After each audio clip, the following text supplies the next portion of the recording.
आज का top defence update. भारतीय नौसेना लीज पर टैंकर तलाश रही है। भारतीय नौसेना ने एक और MH-60R सीहॉक हेलीकॉप्टर की डिलीवरी के साथ मैरीटाइम पावर को बढ़ाया। भारत और फिलीपींस समुद्री सहयोग को बढ़ावा देने के लिए भारतीय युद्धपोत INS कदमत मनीला बंदरगाह पहुंचा। डिफेंस मिनिस्ट्री ने भेल के साथ 5300 करोड़ से अधिक के डील पर साइन किया। मालदीव ने भारत के साथ हाइड्रोग्राफी सर्वे एग्रीमेंट के रिन्यूअल से इनकार कर दिया। भारतीय नौसेना 2 साल और 6 महीने के लिए टैंकर लीज पर मांगी है। इस पीरियड को भारतीय नौसेना एक्सटेंड भी कर सकती है ताकि समुद्र में नौसेना के जहाजों को ईंधन भरने की अर्जेंट आवश्यकता को पूरा कर सके। टैंकर को 1000 मीट्रिक टन फ्यूल ले जाने में सक्षम होना चाहिए और उसके पास एक्सटर्नल रिफिलिंग ऑपरेशन के लिए आवश्यक इक्विपमेंट भी होना चाहिए। इसके साथ ही जहाज को सभी रिलेवेंट इंटरनेशनल मैरीटाइम रेगुलेशन का पालन करना होगा और उसके पास वैलिड सर्टिफिकेट होना चाहिए।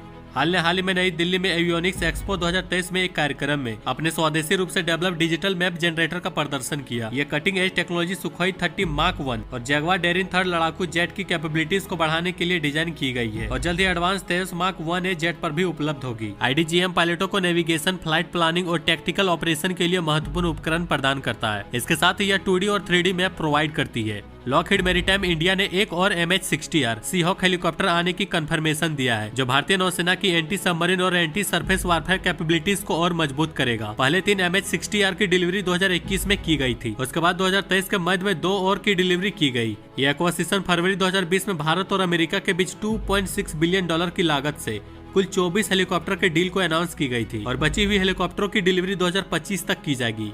भारत और फिलीपींस के बीच समुद्री सहयोग को मजबूत करने के लिए भारतीय युद्धपोत INS कदमत फिलीपींस के मनीला बंदरगाह पहुंचा। INS कदमत एक स्वदेशी रूप से डिजाइन और निर्मित एंटी सबमरीन वारफेयर कॉर्वेट है, जो advance anti submarine weapon suit से इक्विप्ड है। Stealth wing flying test bed swift technology demonstration के सक्सेसफुल फ्लाइट ट्रायल के साथ भारत की डिफेंस टेक्नोलॉजी ने एक साहसिक छलांग लगाई है। यह high speed tailless unmanned aerial vehicle भारतीय एरोस्पेस इंजीनियरिंग में एक प्रमुख माइलस्टोन है। स्विफ्ट की सबसे इंप्रेसिव खूबियों में से एक है कि यह खुद से लैंडिंग कर सकती है और उसमें लगे सेंसर, डेटा फ्यूजन और गगन रिसीवर के द्वारा। इस high speed unmanned aerial vehicle ground radar infrastructure यहाँ तक कि पायलट पर भरोसा किए बिना प्री प्रोग्राम कोऑर्डिनेट्स के साथ किसी भी रनवे से ऑपरेट किया जा सकता है। भारतीय रक्षा मंत्रालय ने भारतीय सेना के लिए 10 साल की अवधि के लिए इलेक्ट्रॉनिक्स फ्यूज की खरीद के लिए भारत इलेक्ट्रॉनिक्स लिमिटेड के साथ 5300 करोड़ से अधिक का डील किया है। इलेक्ट्रॉनिक्स फ्यूज मीडियम से हैवी कैलिबर आर्टिलरी गन का इंपॉर्टेंट पार्ट है, जो मिलिट्री ऑपरेशन के लिए आर्टिलरी की मारक क्षमता प्रदान करता है। मंत्रालय ने कहा कि फ्यूज को तोपखाने की तोप में उपयोग के लिए खरीदा जा रहा है, जो उत्तरी सीमाओं के साथ हाई एल्टीट्यूड वाले एरिया सहित विभिन्न प्रकार के इलाकों में घातक हमले करने में सक्षम है। भारत और मालदीव के बीच तनाव बढ़ गया है